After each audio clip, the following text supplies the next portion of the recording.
Not the best of boating weather up north, of course, where we have all those showers and thunderstorms, and down south, at least for the American Falls Reservoir, not a good idea to take the boat out. National Weather Service has issued a lake wind advisory for the reservoir. Wind speeds 20 to 25 miles per hour.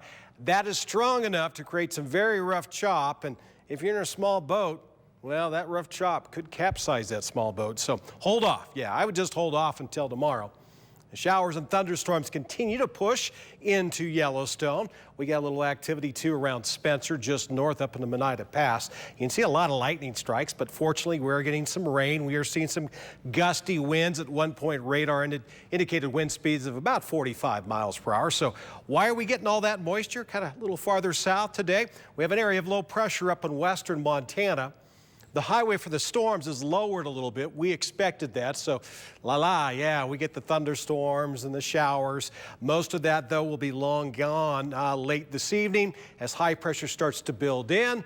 This will leave a little slightly cooler air behind for tomorrow. So a nice end of the work week, and we should be free of any thunderstorms, whether they be isolated or scattered. But we certainly have scattered hit and miss showers and thunderstorms this evening, generally north of Idaho Falls. I don't think they'll get as far south as Idaho Falls, but if you go northward, you'll probably get some this evening. Pocatello, a little breezy, a little windy with a low of 53. Temperatures down a few degrees compared to last night. We have isolated rain showers and thunderstorms this evening for the central mountains, all the way down to 36 in Stanley, so staying just barely above freezing. It's that time of year. We're getting pretty nippy in the mountains. 51 for low in Sam tonight. Upper Highlands in western Wyoming, I showed you where all the showers and thunderstorms are at. Hit and miss out there. Yellowstone will stay barely above freezing once it clears up. Du Bois, you'll look at a low of about 47.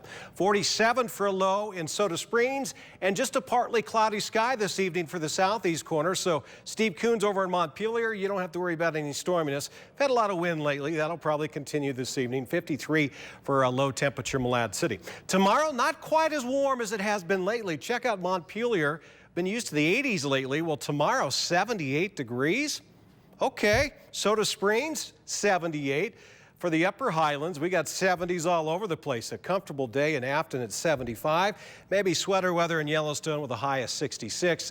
For the Central Mountains, 70s and 80s, mid-80s in Chalice and Salmon. So all of us, afternoon temperatures, and even in the morning will be a little bit cooler. You may notice that.